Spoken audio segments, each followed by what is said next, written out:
व्याजस्वीकृतसेवया विदुरभूदगरे सरश्रीमतां मानव्याहति कैतवा वनमनादीशस्त्रिलोकीपतिः संभिन्नाब्जकुलप्रसूतिविभवादम्भोजमब्जालयो यस्य श्रीगिरिजापदाम्बुजयुगं तत्स्यादभीष्टप्रदं। भगवत्यै नमः, पराम्बिकायै नमः। चलिए, तो हम लोगों को नित्यम समासेन उत्तर पदस्थस्य सूत्र से विचार करना है। लेकिन हम लोगों ने पीछे कौन सूत्र देखा? ईशुसोहो सामर्थ्य। उसका एक बार विहंगावलोकन कर लीजिए। आप लोगों को कोई यदि प्रश्न है तो वो भी उपस्थापित कर दीजिए, तो उसी को करके फिर हम लोग चलते हैं। ठीक, तो ईशुसोहो सामर्थ्य में दो पद थे। ईशुसोहो इति षष्ठी द्विवचनांतम विसर्ग वो सामर्थ्य इति सप्तम एक वचनांतम है, था ना दो पद। अरे इश्च उश्च इति ईशुसो और तयो हो ईशुसो हो इति षष्ठ्यंतम और समर्थस्य भाव सामर्थ्यम तस्मिन् सामर्थ्य, ये एक पद हो गया सप्तम्यंतम। तो दो पद थे, ये हम लोगों ने देख लिया। इसमें विसर्गस्य की अनुवृत्ति आती है, विसर्जनीयस्य सह से आयक नहीं, और इणः सह से सह की अनुवृत्ति आ जाएगी। तो क्या अर्थ हो गया कि ईशुसो हो, ईशुसो हो षष्ठी द्विवचन है ना, तो ईशुसो हो इस और उसका जो विसर्ग होगा, आयक नहीं आया, इस संबंधी चाहे उस संबंधी जो विसर्ग होगा, उस विसर्ग को क्या होता है? मूर्धन्य श होता है। कब? कुप्पो हो पर जो हो, तो एक कुप्पो हो आप ले आना वहाँ से, कुप्पो क पहुँचो से, आयक नहीं आया। और वाह कहाँ ना, वाह कहाँ से आ गया? ये विकल्प से। तीरशोन्य तरस्याम जो इसके पूर्व में सूत्र गया था, एक दो सूत्र पहले, वहाँ से अन्य तरस्याम की अनुवृत्ति चली रही है ना। द्विस्त्रिश चतुर्थी कृत्वर्थी में आई, उसके बाद इसमें आ जाएगी अन्य तरस्याम की अनुवृत्ति, तो वही वाह लिख दिया। तो क्या अर्थ हो गया कि इस और उस संबंधी जो विसर्ग है उसको मूर्धन्य श होता है, विकल्प से होता है, कवर्ग चाहे पवर्ग के परे रहते हैं। यही अर्थ हो गया, सामान्य अर्थ हुआ कि नहीं। इसके उदाहरण हमने देखे, सर्पिश करोति है ना, देवदत्तः सर्पिश करोति। तो ये सर्पिश कौन विभक्ति का है? तो ये भी हम लोगों ने देख लिया कौन विभक्ति का है सर्पिश। देवदत्त द्वितीय का है, द्वितीय एक वचन, ठीक है ना। अरे कर्म है ना जी, देवदत्त घी बना रहा है, तो देवदत्तः घटम करोति, उसी तरह यहाँ देवदत्तः सर्पिश करोति, ये वाक्य। हाँ, सर्पिश करोति में क्या था? सर्पी शब्द, सर्पिश शब्द जो है ना वो आपका नपुंसकलिंग है। तो सर्पिश, सर्पिही, सर्पिशी, सर्पिंशी, सर्पिही, सर्पिशी, सर्पिंशी, द्वितीय में भी यही बनता है।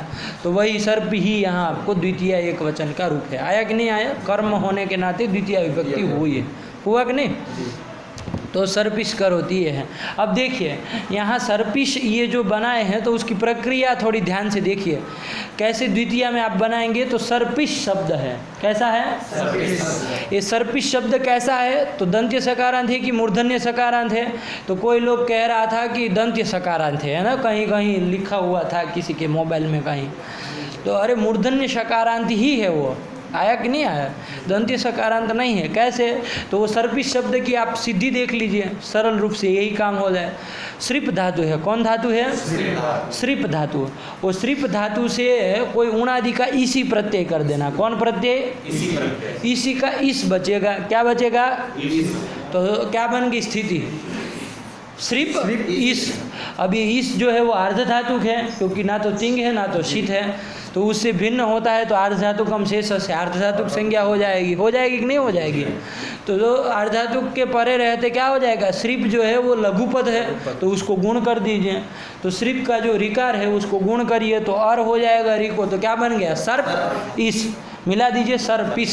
अभी दंत्य सकार है, इसी प्रत्यय में जो स था वो दंत्य था, ठीक है ना। तो सर्पिस अभी तो दंत्य ही बना है, ठीक है ना। लेकिन अभी इस जो है उसके सकार को मूर्धन्य श कोई कर देगा, कौन सूत्र करेगा?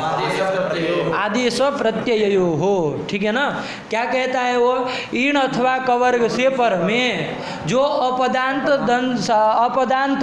आदेश का सकार, आदेश रूप सकार अथवा प्रत्ययावयव सकार, उसको मूर्धन्यादेश होता है। तो देखो यहाँ सर्पिस में ईण से उत्तर में है कि नहीं है ये, और आदेश का है कि प्रत्ययावयव है, प्रत्ययावयव है कि नहीं है। तो प्रत्ययावयव जो सकार होगा उसको क्या हो जाएगा, मूर्धन्यादेश हो जाएगा, है ना। तो मूर्धन्यादेश कर दीजिए तो क्या बन गया, सर्पिश मूर्धन्य शकारांत शब्द बन गया। इसलिए मैंने आपको कहा था मूर्धन्य शकारांत है। बात समझ में आई कि नहीं आई? अब देखिए ये सर्पिश में आप क्या करेंगे, पहले प्रथमा एक वचन का रूप बना लीजिए। तो प्रथमा एक वचन में क्या लाएंगे, सर्पिश से सु लाएंगे। सर्पिश नपुंसक लिंग का है ना, तो कौन सूत्र लग जाएगा सर्पिश सु में, समोर नपुंसकात। कि नपुंसक से उत्तर में सु और अम का क्या होता है, लुक होता है। तो लुक कर दीजिए, सु का क्या बच गया, सर्पिश, ये बन गया। ठीक है। अब सर वहाँ बनता क्या है, प्रथमा एक वचन में सर्पी ही बनता है। तो कैसे बनेगा जी, सर्पिश अभी बना हुआ है मूर्धन्य सकार, सु का लोप करने के बाद, है कि नहीं है। अब क्या करेंगे, तो आप कहेंगे ससजुषो रुहु लगा देंगे। पदांत सकार को क्या होता है, रुत्व होता है कि नहीं है। तो पदांत सकार ये है कि नहीं है। तो आप कहेंगे कि भाई ससजुषो रुहु जो है वो कैसे पदांत सकार को रुत्व करता है, दंत्य सकार को करता है। अरे सजुषो रुहु पदांतस्य सस्य सजुषश्च, सजुष का यदि श है या है पदांत सकार है तो उसको क्या हो जाएगा, रुत्व होगा।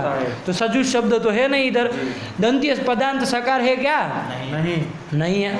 पदांत सकार वो मूर्धन्य है, दंत्य नहीं ना है, तो कैसे रुत्व कर दिया। और जब रुत्व नहीं होगा तो विसर्ग भी नहीं होगा, विसर्ग नहीं होगा सर्प ही रूप बनाते कैसे है जी, सर्पी ही सर्पीसी सर्पेंसी कैसे बना लेते हैं।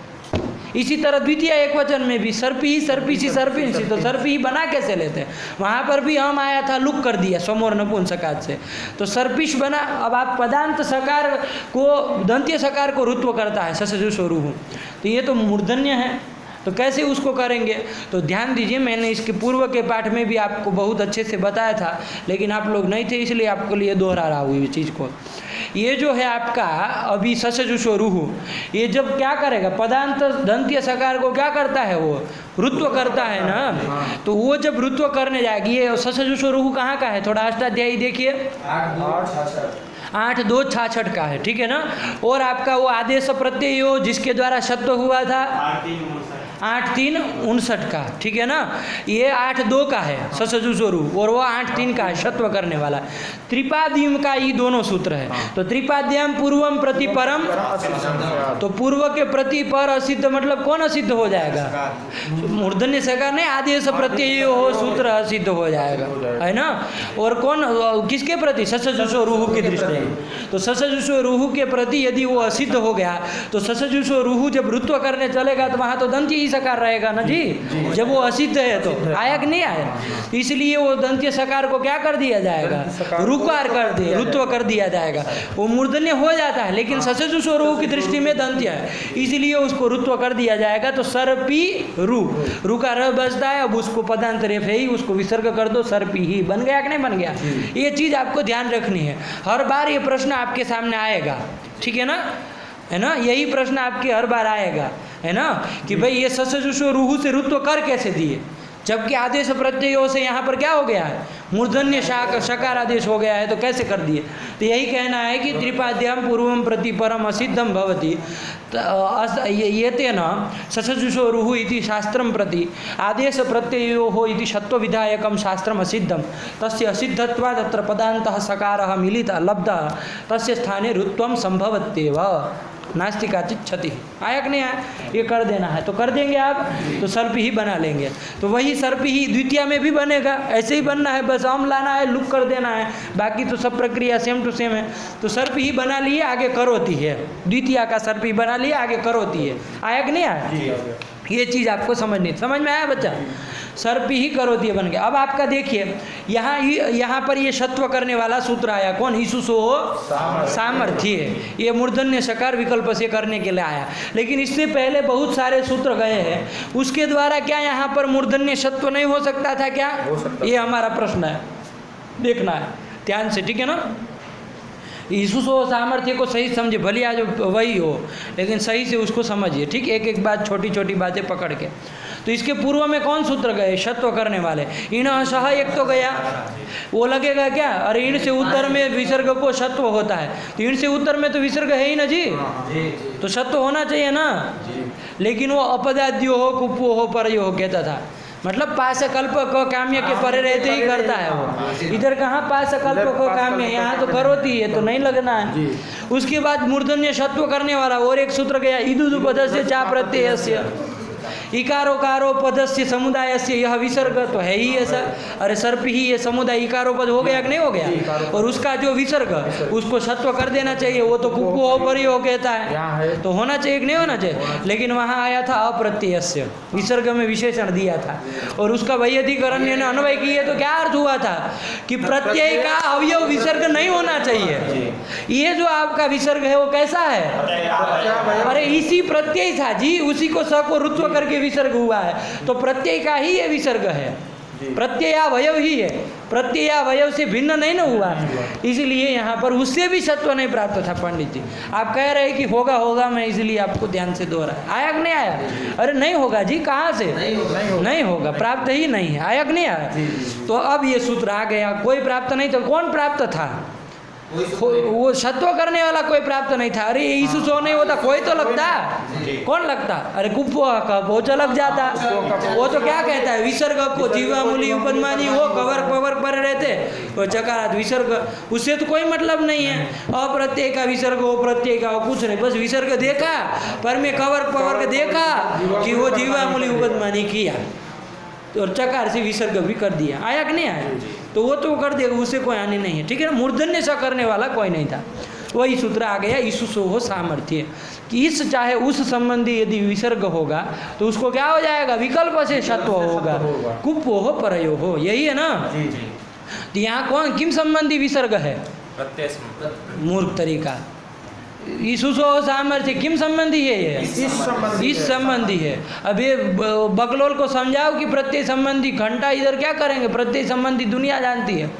अरे प्रत्यय का संबंधी है, प्रातिपदिक का संबंधी है, पद का संबंधी है, दुनिया का संबंधी है, मर जाए उसको करना क्या है हमको? अरे इस संबंधी है तब ये सूत्र लगेगा। तो क्या प्रश्न वक्ता पूछना चाह रहा है और आप क्या बोलने जा रहे हैं? कुछ है कि भांग खा के आते हो सुबह सुबह?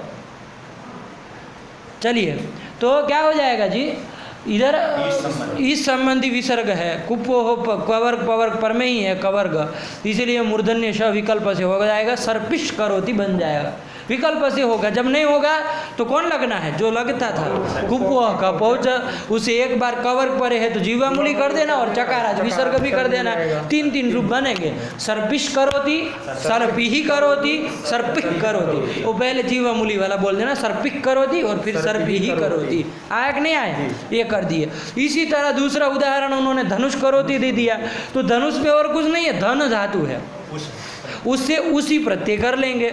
उणादि का देखिएगा, धनुष शब्द देख लीजिए ना, उसमें क्या कौन प्रकृति प्रत्यय क्या किया है, उसमें धनुष शब्द का देख लीजिए, पता चल जाएगा कौन धातु से कौन प्रत्यय किया गया है।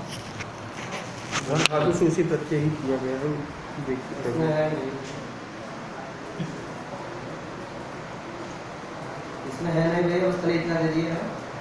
धनुष करोति वाक्य कथम है धन भ्रीमृ शीत्री चरीति उणाद से उह, कौन प्रत्यय? उह, उहु। उहु प्रत्यय कहाँ होता है घंटालाल? उसी करिए, ठीक है ना। देखिए क्या लिखा है, उसी प्रत्यय होगा। यहाँ पर साथ गलत छपा, अकारांत लिखा हुआ है। अच्छा क्या लिखा है? अकारांत। धनुष गलत लिखा है, उसी लिखा है ना, इधर उसी लिख रहा है साफ साफ। हाँ क्या उसी इति लिखा ना, धन आगे धन शब्द उसी, तो धन से उसी कर देंगे, ठीक है ना। धन से क्या कर देंगे? उसी प्रत्यय कर देंगे। वो कुछ नहीं, उस बचता है, धन उस मिला दीजिए, धनुष बन गया। और प्रत्यय का और इन से उत्तर में है ही प्रत्यय का अवयव भी है, उस सकार को क्या कर दीजिए, आदेश प्रत्यय से मूर्धन्य कर दे, तो धनुष मूर्धन्य सकारांत शब्द बन गया जी। जैसे सर्पिष्ठा वैसे ही। अब इससे द्वितीय एक वचन में हम ले आओ जी, कर्म है ना भाई, धनुष करोति में, तो हम ले आओ। हम का क्या करोगे, समोर नपुंस, ये भी नपुंसकलिंग में जा, धनु धनुषी धनुंसी, यही चलता है, धनु धनुषी धनुंसी द्वितीय में भी। तो हम ले आओ समोर नपुंसकात से, लुक करो, धनुष बन गया। अब यहाँ पर ससजुस और रूहु से रुत्व हो जाएगा ना। अब ये मत कहना कि पदांत दंत्य सकार कहाँ है, अब समझा दिया आपको। त्रिपाद्या पूर्वम प्रति परम असिद्ध, तो सत्व से असिद्धत्व दंत्य सकार लब्ध पदांते तस्य सकार से ऋत्वे विसर्गे धनु करोति इति स्थितौ अत्र ईशुसो सामर्थ्य इत्यनेन सत्वं भवति। उस संबंधी विसर्ग है कि नहीं है? जी, उस है ही, संबंधी तो उसको क्या कर देना? शत्व कर देना, और शत्व कर देना, कवर्ग पर में है ही, तो क्या बन जाएगा? धनुष करोति। और विकल्प से करता नहीं करेगा तो धनुक करोति, और चार विसर्ग धनु करोति, बन गए 3 रूप। इधर भी बने कि नहीं बने? जी। अब एक बात आएगी कि भाई ये पंडित जी आप ध्यान नहीं दिए, सामर्थ्य कहता है। क्या कहता है? सामर्थ्य। सामर्थ्य कहता है। सही समझिए इसको, ठीक है ना? पिछले पार्ट भी समझाए थे, लेकिन अभी और ध्यान से समझिए। सामर्थ्य कहा है, ठीक है ना? क्या कहा है? सामर्थ्य। सामर्थ्य होना चाहिए। सामर्थ्य, सामर्थ्य यदि रहेगा तभी इस उस संबंधी विसर्ग को शत्व होगा, विकल्प से कुपो हो पर हो। अब ये सामर्थ्य क्या चीज़ है तो उसको बढ़िया से हमको समझना है। तो सामर्थ्य क्या है तो मैंने आपको बताया था, सामर्थ्य 2 प्रकार का है। क्या है? एक आरती भाव। सामर्थ्य 2 प्रकार का है ना? कौन सामर्थ्य 2 प्रकार का? तो एकार्थी भाव सामर्थ्य और व्यपेक्षा सामर्थ्य, ठीक है ना? 2 सामर्थ्य है इसमें। व्यपेक्षा सामर्थ्य तो चूंकि बाल मनोरमा में लिखा था, हम लोगों ने उसको बाल मनोरमा में व्यवस्थित देख करके बढ़िया से समझ लिया। समझे थे कि नहीं समझे थे? क्या अर्थ किए उसका? क्या जो लिखे थे व्यपेक्षा सामर्थ्य का, क्या लिखे थे? योग्यता सन्निधि वसाद सा व्यपेक्षा, ये किए थे। पदों का जो परस्पर में अन्वय है वही व्यपेक्षा है। अब पदों का परस्पर में अन्वय कैसे होगा? तो आकांक्षा, योग्यता और सन्निधि के कारण, सन्निधि वसात, है ना? सन्निधि के कारण क्या होगा? पदों का परस्पर में अन्वय होगा। तो देखिए यहाँ सर्पिश करोति और उसमें हो ही रहा है, पदों का सर्पिश पद का और करोति पद का परस्पर में अन्वय हो ही रहा है। आया कि नहीं आया? जैसे मैं आपको दूसरा दृष्टांत दिखाऊं, रामः गच्छति, मैंने उस दिन भी आपको दृष्टांत के रूप में बताया था, है कि नहीं है? रामः गच्छति बताया था। तो व्यपेक्षा सामर्थ्य है यहाँ पर, क्योंकि रामः पद भी कैसा है? आकांक्षा कर रहा है क्रियापद की, और गच्छति पद भी कर्तृवाचक पद की आकांक्षा कर रहा है। तो आकांक्षा के कारण दोनों परस्पर का अन्वय हो रहा है कि नहीं हो रहा? दोनों पदों का, ठीक। योग्यता भी है दोनों की अन्वित होने की। अरे राम कर्तृक गमन संभव है कि नहीं है? राम कर्तृक गमन संभव है, तो योग्यता के कारण भी क्या है यहाँ पर? योग्यता के कारण भी यहाँ परस्पर में पदों की योग्य अन्वय है, पदों का अन्वय हो रहा है, ठीक है ना? इसी तरह सन्निधि भी है। अरे साथ ही में बोल रहे हैं ना जी, रामः गच्छति, एक प्रहर के बाद दूसरा शब्द नहीं ना बोल रहे हैं, तो सन्निधि भी है। तो सन्निधि होने के कारण क्या हो जाएगा जी? यहाँ पर पदों का परस्पर में अन्वय हो गया। तो आकांक्षा, योग्यता और सन्निधि के कारण, आप लोग ध्यान से समझते नहीं है, बस बोलते हैं ऐसे ही जो मन में आ जाता है। अरे आकांक्षा, योग्यता और सन्निधि के द्वारा क्या हो रहा था कि व्यपेक्षा सामर्थ्य हो रहा है। अरे पदों का परस्पर में अन्वय हो रहा है जी। आकांक्षा, योग्यता और सन्निधि के द्वारा पदों का जो परस्पर में अन्वय हो रहा है, वो जो परस्पर में पदों का अन्वय है उसका नाम व्यपेक्षा है। आया कि नहीं आया? तो क्रम से समझो ना जी, क्यों इधर का उधर कर रहे हो? नहीं समझ में आया? तो पदानाम योग, आकांक्षा, योग्यता, सन्निधि वसाद, यह परस्परान्वय सा व्यपेक्षा, ये देख लिए, ठीक है ना? अब लगे हाथ, चूँकि सामर्थ्य का प्रसंग चला है, तो सामर्थ्य, जब व्यपेक्षा सामर्थ्य आपने समझा, तो आपको साथ ही साथ में एकार्थी भाव सामर्थ्य को भी समझ लेना चाहिए, है कि नहीं है? ताकि आप इस सूत्र को सांग उपांग समझ पाए, वरना कुछ कमी रह जाएगी, है ना, इस सूत्र को वो समझने में। तो क्या समझना है आपको? एकार्थी भाव सामर्थ्य को समझना है। एकार्थी भाव सामर्थ्य किसको कहते हैं?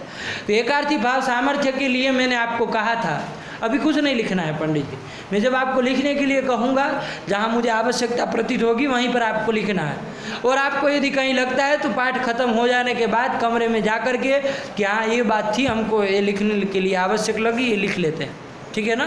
ये कर लीजिए, लेकिन अभी पेन हाथ में लेके मत बैठिए, अभी दिमाग को खुला रखिए, है ना? हाथ को बंद कर दीजिए, ऐसे मुट्ठी बांध के बैठिए कि क्या कह रहे हैं सुना जाए, है कि नहीं है?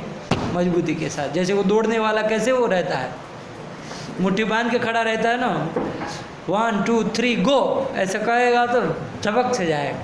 तो उसी तरह बैठिए ध्यान से, एकाग्रता पूर्वक, कि जो कहा तो उसको पकड़ा एक ही बार में, दिमाग में ही फिट कर देना है, ठीक है ना? पता चला कि कल बुक फट गई तो क्या करेंगे? अरे चोरी हो गई, मान लीजिए जल गया कुछ, है ना, क्या करेंगे? उसका कितना लिखेंगे? आया कि नहीं आया? दिमाग में भरिए, वो कहीं नहीं जाएगा, वो आप जाएंगे तब जाएगा, है कि नहीं है? और आप न जाए इसी भगवान को प्रार्थना करते हैं। चलिए, तो क्या हुआ?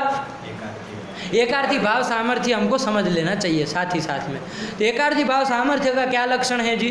तो आपको मैंने कहा था समर्थ पद विधि के बाल मनोरमा चाहे तत्वबोधिनी दोनों में से कहीं पर भी लिखा होगा, आप लोग याद कर लीजिएगा। आप लोग याद किए होंगे, ऐसी आशा करता हूँ। देखो वो पीछे वाले बोलेंगे, बोलो।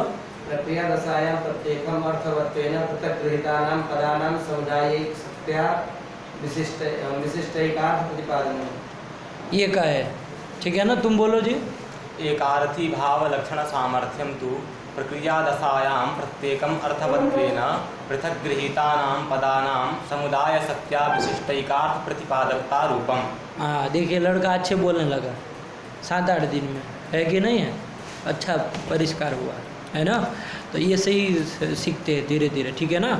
बोलना भी ऐसे ही आराम से। देखो साफ साफ बोला कि नहीं बोला, बिना हिचक के, है ना? आप लोगों को पंडित जी अभ्यास करना है ना बोलने का सही ढंग से, तो ये सब निकलना चाहिए ना धारा। एक उसमें खटर पटर क्या होना बीच में? अरे एक बार निकल आ रहा है कोई पंक्ति, तो ऐसे धर निकलनी चाहिए ना, सुनने वालों को लगना चाहिए कि कुछ कान पवित्र हो रहे है कि नहीं है? तो चलिए, तो यही कर दिया आपका एकार्थी भाव सामर्थ्य। अब उसको समझिए, पंक्ति तो बोल दिया आप, ठीक है ना? क्या है इसका मतलब? तो क्या कहे? एकार्थी भाव लक्षण सामर्थ्यंच। एकार्थी भाव इसको समझने से पहले आप लोग एक बात ध्यान दे दीजिए। आपको बताया गया था कि एकार्थी भाव सामर्थ्य कहाँ रहता है, पिछले पाठ में बताए थे। वृत्तौ एव आया था ना पंक्ति, बाल मनोरमा में लिखा था कि एकार्थी भाव सामर्थ्यम वृत्तौ एव। और ये व्यपेक्ष सामर्थ्य कहाँ रहता है? वाक्य में रहता है। मोटे मोटे से यही बताए थे ना आपको, ठीक? अभी उसको सही से अर्थ के साथ समझिए। देखिए, वृत्ति में रहता है मतलब कृत तद्धित समास एक शेष और सनाद्यंत धातु, इसमें एकार्थी भाव सामर्थ्य रहता है। जैसे समास ले लीजिए, एक राजपुरुषः, क्या ले लिया?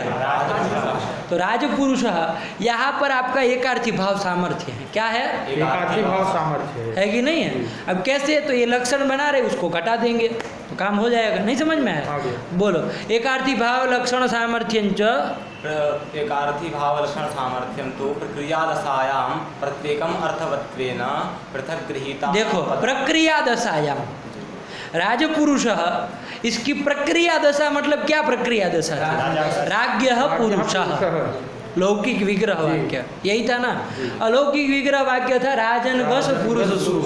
चाहे ये लीजिए, चाहे लौकिक लीजिए, चाहे ये लीजिए, यही क्या है? आपकी प्रक्रिया दशा है कि नहीं है? इसी में आपको समास किए, शुभलुभ किए, सब किए, तब जाके राजपुरुष बना है। तो इसकी जो समास वाक्य राजपुरुष है, उसकी जो प्रक्रिया दशा मतलब राज्ञः पुरुषः, ये लौकिक वाक्य, चाहे राजनगस पुरुषु, ये अलौकिक वाक्य, ये दोनों प्रक्रिया दशा ही उसको समझ के चलिए। आया कि नहीं आया? तो प्रक्रिया दशायाम प्रत्येकम अर्थवत्वेन। हाँ देखो, प्रक्रिया दशा में प्रत्येकम अर्थवत्वेन, प्रत्येक पद, जितने भी पद है इसमें, वो प्रत्येक अर्थवान है कि नहीं है? प्रत्येक अर्थवान है। राजनगस ये पद ले लो, चाहे पुरुष सु ये पद ले लो, अर्थवान है कि नहीं है? अब वो लौकिक है कि अलौकिक है, वो बात अलग है। लोक में प्रयोगार्ह हैं, वो बात कि लोक में प्रयोगार्ह नहीं है, ये बात अलग है। लेकिन दोनों अर्थवान हैं जरूर, है कि नहीं? तो प्रक्रिया दशायाम प्रत्येकम अर्थवत्वेन गृहीत पद कौन कौन हो गए? राजनगस और पुरुषसु। राजनगस एक पद, पुरुष दूसरा पद, हुआ कि नहीं हुआ? तो प्रक्रिया दशायाम, चाहे उधर लौकिक वाक्य में लेंगे तो राज्ञ एक पद और पुरुष दूसरा पद, जो भी लेना चाहे, ठीक है ना? उसमें घबराने वाली बात नहीं है। तो प्रक्रिया दशायाम प्रत्येकम अर्थवत्वेन पृथक गृहीतानां, पृथक गृहीत पद कौन हुए? दो पद हो गए, राजनगस पुरुषु, चाहे राज्ञ पुरुष, ये दो पद हो गए। तो इदम पृथक गृहीतानां पदानां, आगे क्या बोले? समुदाय सत्या। समुदाय शक्त्या, ठीक है ना? ध्यान दीजिएगा, ये पृथक गृहीत पद थे, ठीक है ना? प्रक्रिया दशा में दोनों क्या थे? पृथक गृहीत पद थे। इसकी समुदाय शक्त्या है ना? समुदाय शक्त्या, आगे क्या है? विशिष्टैकार्थ प्रतिपादक, विशिष्टैकार्थ प्रतिपादकत्वम, प्रतिपादकता रूपम। वही प्रतिपादकत्वम आया कि नहीं आया? समुदाय, देखिए पृथक गृहीत पद आपने पकड़ लिए, कौन दो है? उसका समुदाय शक्त्या, वो जब समुदाय एक दोनों अभी अलग अलग है प्रक्रिया दशा में, लेकिन वो जब एक समुदाय हो जाएगा, राजपुरुष, हो गया कि नहीं हो गया? अरे इधर राजनगस पुरुषु ये तो पृथक पृथक गृहीत पद है, लेकिन जब ये प्रक्रिया दशा में, और लेकिन वो जब पृथक गृहीत पद है उनका जब समुदाय बनाएंगे आप, तो राजपुरुष यही हो गया ना समुदाय होने के बाद, तो राजपुरुष ये समुदाय हो गया, और ये समुदाय शक्तियाँ, ये समुदाय शक्तियाँ, अब ये राजपुरुष समुदाय हो गया, इसकी शक्तियाँ, इसकी जो शक्ति होगी, ये तन्निष्ठा जो शक्ति होगी, इसको समझेंगे, घबराइए मत, इसके शक्ति मतलब इसका शक्ति, इसके एतरनिष्ठा जो शक्ति होगी उसके द्वारा क्या अर्थ आपको बोधित होगा? राजा पुरुष, राज संबंधी पुरुष, यही बोध होगा ना। देखिए प्रक्रिया दशा में राजनगस पुरुष अलग अलग पद थे, राजनगस से बोध हो रहा था राज संबंधी, और पुरुष से बोध हो रहा था पुरुष, है ना, कोई पुरुष, ऐसा बोध हो रहा था ना, अलग अलग हो रहा था, विशिष्ट एकार्थ बोध नहीं हो रहा था, राज संबंधी पुरुष ऐसा बोध नहीं ना हो रहा था, पृथक पृथक पदों के द्वारा नहीं ना हो रहा था। लेकिन वो जब पृथक पृथक गृहीत जो पद है वो जब समुदाय बना लेंगे, और वो एतर निष्ठा समुदाय से निष्ठा जो शक्ति होगी, उस शक्ति के द्वारा जो अर्थ होगा वो कैसा अर्थ बोध कराएगा? विशिष्ट अर्थ, राज संबंधी पुरुष, ऐसे अर्थ को बोध करा रहा है ना, केवल राज का चाहे केवल पुरुष का बोध नहीं करा रहा है, राज संबंधी पुरुष ऐसा बोध करा रहा है कि नहीं करा रहा है? तो ये विशिष्ट एकार्थत्व, ये जो है यही आपका क्या है? एकार्थी भाव सामर्थ्य है। कहने का तात्पर्य सरल रूप से इतना ही आया कि समुदाय शक्त्या विशिष्ट एकार्थ प्रतिपादकत्व रूपम एकार्थी भाव सामर्थ्यम, समुदाय शक्ति के द्वारा, समुदाय शक्ति के द्वारा विशिष्ट जो एकार्थ है, एक अर्थ विशिष्ट जो एक अर्थ है उसका प्रतिपादकता, यही क्या है? उसका जो प्रतिपादन करना, यही क्या है आपका? एकार्थी भाव सामर्थ्य है। आया कि नहीं आया? प्रतिपादकता रूपम एकार्थी भाव सामर्थ्य। अब ये बताइए कहाँ रहेगा? वाक्य में रहेगा क्या? नहीं, वाक्य में नहीं ना रहेगा। वहाँ कहाँ प्रक्रिया जैसे हम पृथक गृहीत पद ये सब नहीं ना होता है जी, नहीं होता है। बात समझ में आई कि नहीं आई? ये समझ के रखिए। तो इसलिए मैंने कहा वो कहाँ रहेगा? तो वृत्ति में ही रहेगा। देखिए वृत्ति में देखिए कृत ले लीजिए, तो कृत मतलब कृदंत, वो पूरा लेंगे ना, तो कृदंत में देख लीजिए जैसे पाचक, तो प्रक्रिया दशायाम जो पृथक पृथक पद पच और रणुल, आया कि नहीं? पच और रणुल है कि नहीं? ये प्रक्रिया दशायाम पृथक गृहीत पद कौन हो गए? पच और रणुल हो गए। उसका पृथक गृहीतानाम पदानाम समुदाय शक्तियाँ, जब पाचक ये समुदाय बन जाएगा कि नहीं बन जाएगा? ये समुदाय निष्ठा जो शक्ति है, ठीक है ना, शक्ति लक्षणा व्यंजना उसको समझाऊंगा, अभी से उसको अभी उसमें डालेंगे तो आप इधर को घूम जाएंगे, ठीक है ना, इसलिए नहीं बता रहा हूँ। लेकिन एक शक्ति होती है अर्थ निर्णायिका, ठीक है ना, तो ध्यान रखिएगा। तो ये पाचक जो समुदाय बन गया, वो समुदाय निष्ठा जो शक्ति है, उस शक्ति के द्वारा बोध होगा कि नहीं होगा? विशिष्ट एकार्थ का बोध होगा। किस विशिष्ट एकार्थ बोध हो रहा है? पाककर्ता, क्या पाककर्ता, यही बोध हो रहा है। तो ये विशिष्ट एकार्थ प्रतिपादक कौन है? पाचक है। प्रतिपादकता किस में रहेगी? पद में। अरे प्रतिपादक, विशिष्ट एक अर्थ का प्रतिपादक कौन है? वो समुदाय। कौन? पाचक। तो प्रतिपादक वो समुदाय, प्रतिपादकता किस में रहेगी? समुदाय में। अरे मनुष्य यहाँ पे मनुष्य तो किस में रहेगा जी? मनुष्य में। मनुष्य में रहेगा। तो प्रतिपादक कौन है? विशिष्ट एकार्थ का प्रतिपादक कौन है? वो समुदाय, पाचक समुदाय। तो प्रतिपादकता चाहे प्रतिपादकत्व किस में रहेगा? पाचक पद में रहेगा कि नहीं रहेगा? तो वही प्रतिपादकता जो है वही एकार्थी भाव सामर्थ्य है, तो वो किस में रहा? पाचक में रहा। अरे प्रतिपादकता जो है वही एकार्थी भाव सामर्थ्य है, तो वो प्रतिपादकता किस में रही? पाचक में। तो एकार्थी भाव सामर्थ्य किस में रहा? पाचक में। यही तो कहते हैं वृत्ति में रहता है, वृत्ति में रहता है। आया कि नहीं? एकार्थी भाव सामर्थ्य प्रतिपादकता स्वरूप पड़ रहा है। वो प्रतिपादकता पाचक में रहती है, राजपुरुष में रहती है, इसी तरह उपगवह में रहती है। तद्धित लेंगे तो उधर लेंगे, सनाद्यंत धातु लेंगे तो चिकीर सती में रहती है, एक शेष लेंगे तो रामों में रहती है। ये सब में ये प्रतिपादकता रहती है, क्योंकि विग्रह वाक्य में, प्रक्रिया वाक्य में पृथक पृथक गृहीत पद थे, उन पदों का जो समुदाय है वो समुदाय निष्ठ शक्ति के द्वारा किसी विशिष्ट एक अर्थ का प्रतिपादन हो रहा है।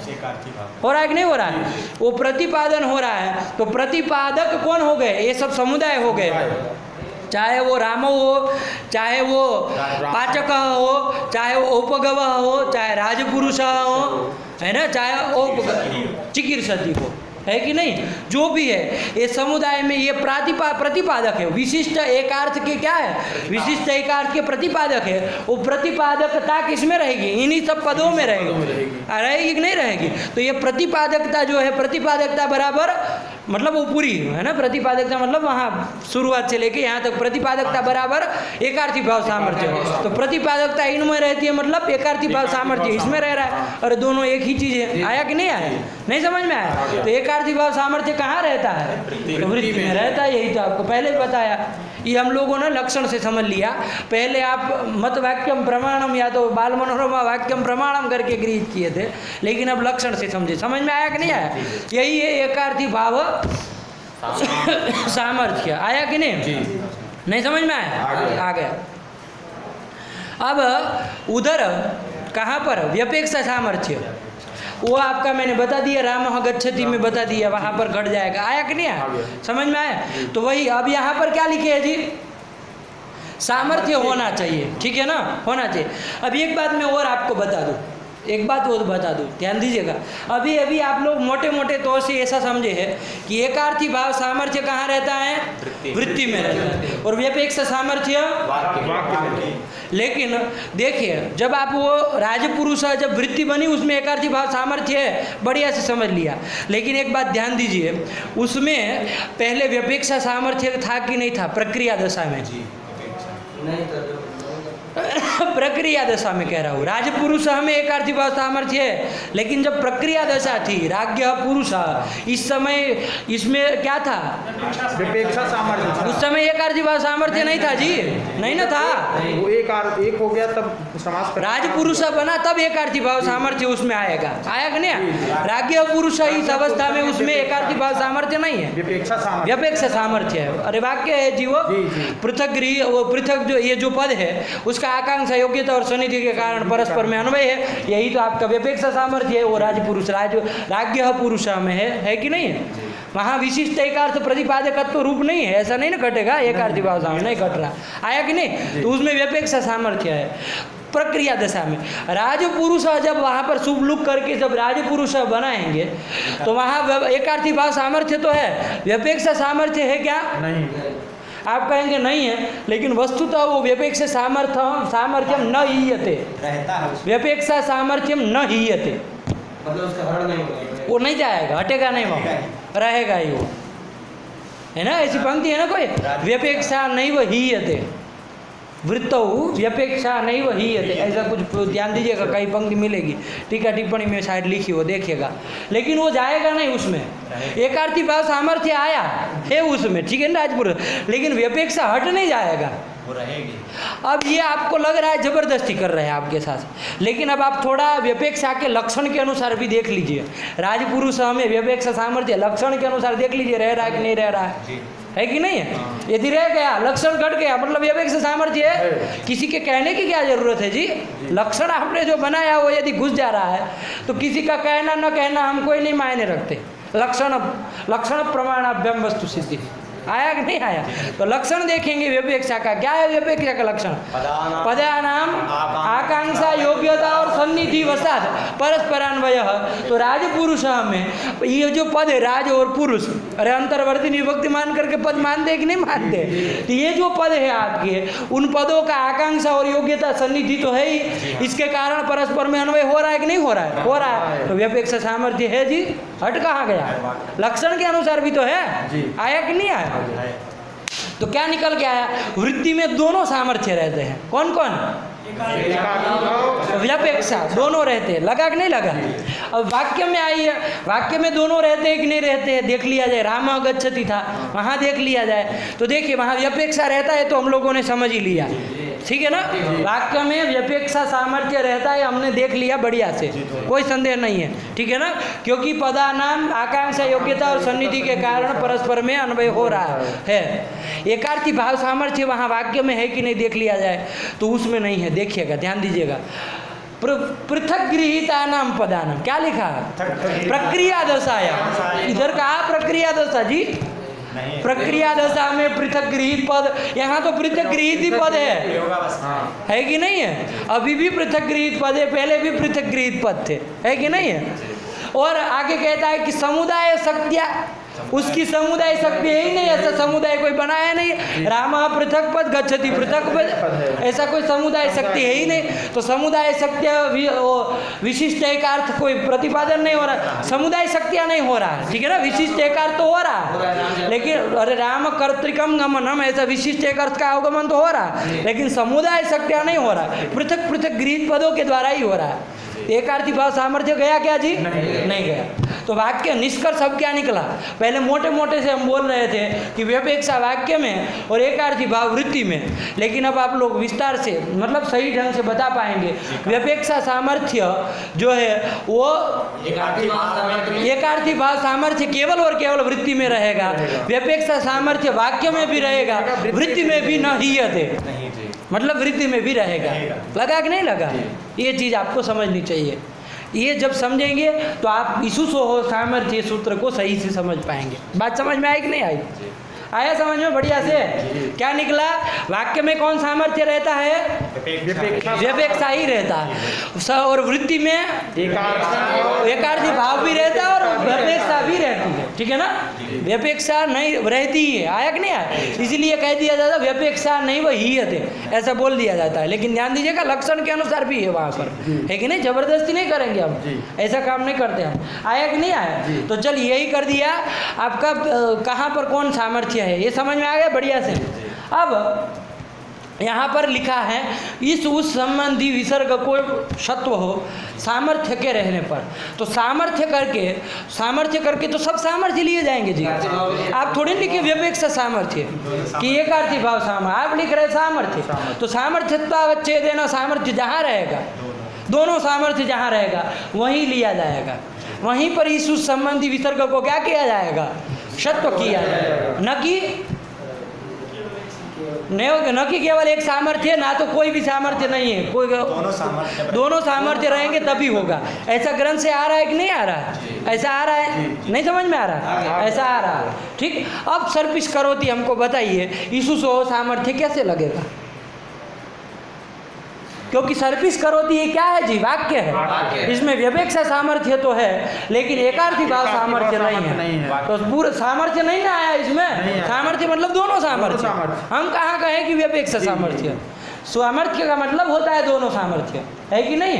दोनों सामर्थ्य है, नहीं एक सामर्थ्य। आया कि नहीं आया? तो दोनों सामर्थ्य रहना चाहिए, आया? तो दोनों सामर्थ्य है क्या इसमें? कौन सा नहीं है? एकार्थी भाव सामर्थ्य नहीं है। तो वही बाल मनोन्माकार शंका किए थे, ननु करके किए थे कि नहीं किए थे? ननु करके उठाए तो देखो वहाँ, अब वो शंका हृदयंगम होगी।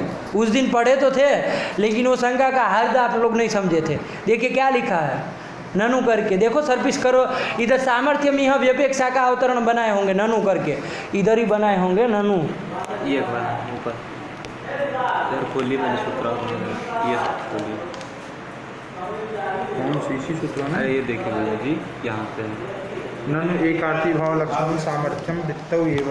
हाँ देखिए, ननु एकार्थी भाव लक्षणम सामर्थ्यम वृत्तौ एव।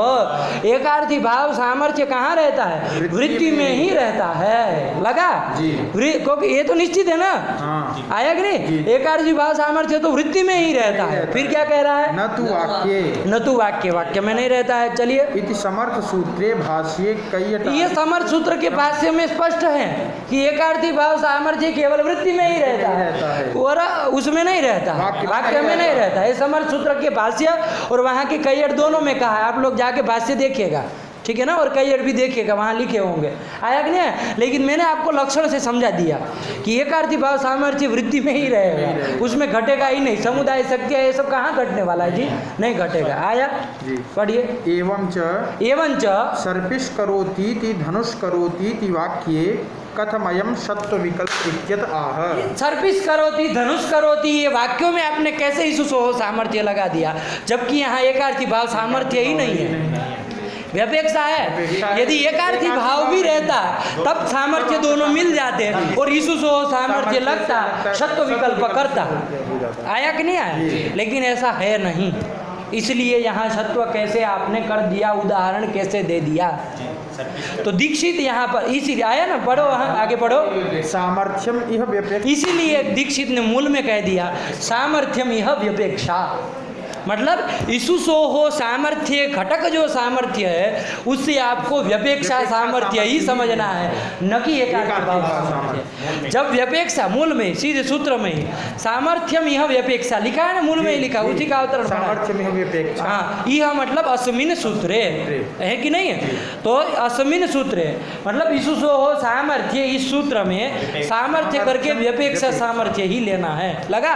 तो व्यपेक्षा सामर्थ्य ही लेना है, तो सर्पिस करोति में व्यपेक्षा सामर्थ्य तो है जी, एकार्थी भाव ना रहे, व्यपेक्षा है तो सत्व कर देंगे विकल्प से, हो जाएगा, कर दिए, बात खत्म, समझ में आई। जी आगे। ये आपको पिछले पाठ में सामर्थ्य के विषय में समझना था, जो उस पाठ में वहाँ पर नहीं हो पाया था, मैंने कहा बाद में इसको विचार किया जाए। समझ में आया कि नहीं आया? चलिए, तो इसलिए ये याद रखना चाहिए सब लक्षण भक्षण, जो एकार्थी भाव व्यपेक्षा सामर्थ्य का आया कि नहीं आया, बढ़िया समझ में आया, ये कर दिए। इसके बाद क्या लिखे, जो सामर्थ्य किम, क्या लिख दिए, सामर्थ्य किम, यही था। इसको हम समझ लिए कि भाई सामर्थ्य ये पद क्यों दिया है, तो कहा जहाँ सामर्थ्य न हो, मतलब व्यपेक्षा सामर्थ्य ना हो, वहाँ पर सत्व ना हो जाए, इसके लिए क्या रखे हैं, सामर्थ्य रखे हैं। तो कहा कहाँ पर सामर्थ्य नहीं है, तो कहा तिष्ठतु सर्पिः पिबत्वम उदकम, आया कि नहीं आया। तो तिष्ठतु सर्पिः मतलब सर्पी को रहने दो, पिबत्वम उदकम तुम पानी पी लो, है कि नहीं, ये कहा कि नहीं कहा।